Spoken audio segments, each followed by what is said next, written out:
Hey guys, this is North back again with another video. Today's video, I'm coming to you with another weekly fragrance rotation video. So let's go ahead and see what I wore this week.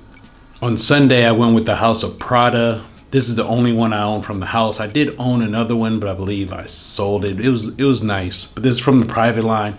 This one is the best one from the house to me, and this one is Marienbad. And I've worn quite a bit of this one.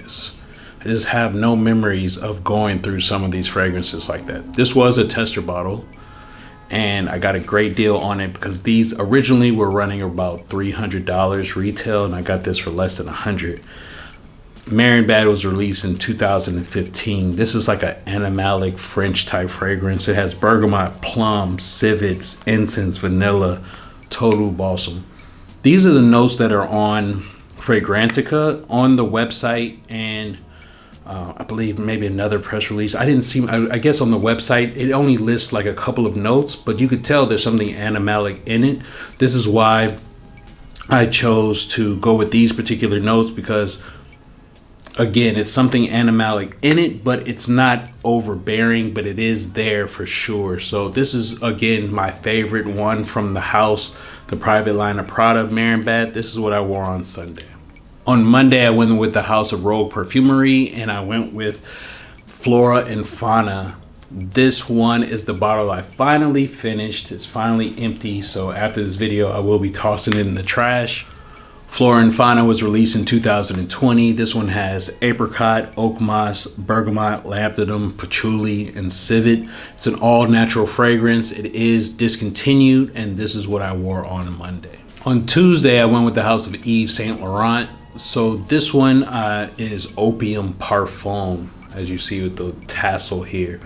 I was able to get a great deal on this, brand new. It didn't come with the box, but it was completely full. I do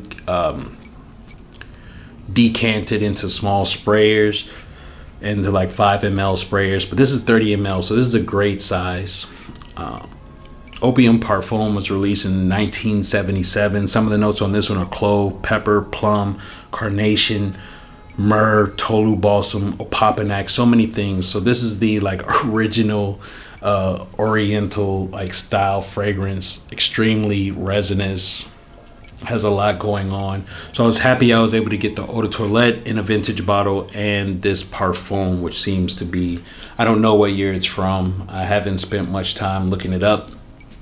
They may still be available, but I would not suggest getting the newer formulations of the like eau de toilette or eau de parfum of Opium. So this is what I wore. Moving on.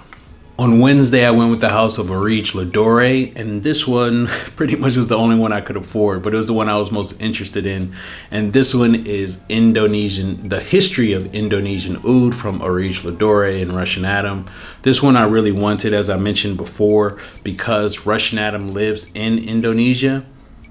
And most of the places that you go to, especially in the Middle East or even in the East, I've really pretty much only been to Malaysia as far as shopping for oud.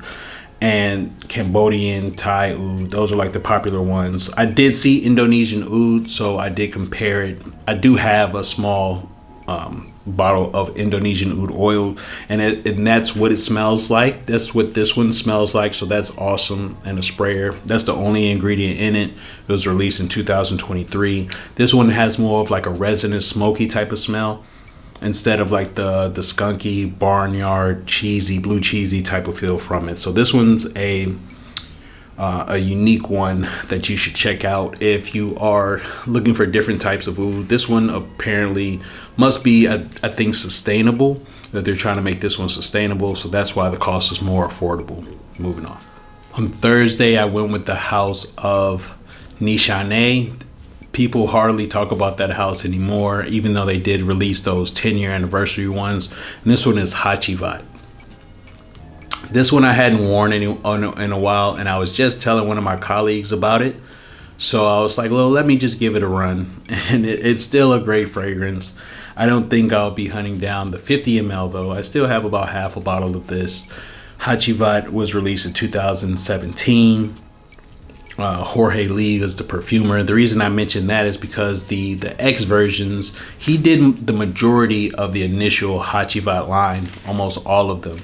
So none of the X's or the Hacivat Oud were perfumed by him. So that's really why I wasn't interested in checking those out. This one has pineapple, grapefruit, bergamot, oak moss, cedar, patchouli.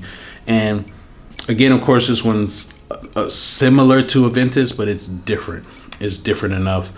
And I still like this one a lot. I was just thinking that nobody is mentioning it, this particular one or any of the other ones, and all of them were pretty good quality fragrances. But while I was thinking about that, I was watching Equality Fragrance, and he brought that up when he was talking about the Aventus Absolute. So that's what I wore on Thursday. And on Friday, I went with the House of Masque Milano, and this one is called Mandala. This is the 35 ml bottle. As you see, it's almost finished. I'm trying to get through this. I just recorded a video talking about the fragrances I want to get through this year, bottles I want to finish. And again, the creative director and CEO of the company recently passed away a couple days ago, which was, you know, sort of not weird because I don't know any of these people, but I just had purchased a 100 ml bottle of this online for a good deal about 3 weeks ago. And then I also recently bought Russian tea a couple weeks ago. And then now it's sort of, as far as in the fragrance community, it's like in the news now that he has passed away. And these are like the most recent, this house is like the most recent fragrances that I was looking to buy, and had obviously nothing to do with that because that news hadn't happened. Now, Mandala was released in 2017. This one was perfumed by Chris Maurice, and he goes by another name, Christian Carbonell. This one has frankincense, incense, cardamom, labdanum, ambergris, myrrh, oak moss, so many things. And this one is a very distinctive incense-based fragrance. If you like incense-based fragrances, I would be cautioned to not blind buy this one. Please check it out for yourself. It's not for everybody. However, it is a good one.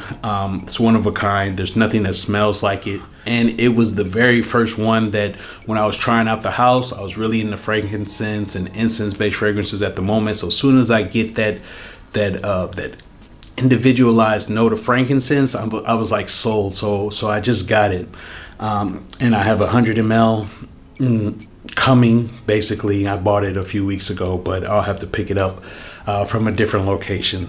So that's what I wore this week, guys. What are some of the fragrances you wore this week? Have you tried any of the ones that I've mentioned today? Have you tried Marienbad? Have you tried Mandala? If you have, please let me know what you think about them in the comments. Do you like them? Do you hate them? I would love to hear some feedback. Please like, comment, and subscribe. I'll see you in the next one, guys. Peace.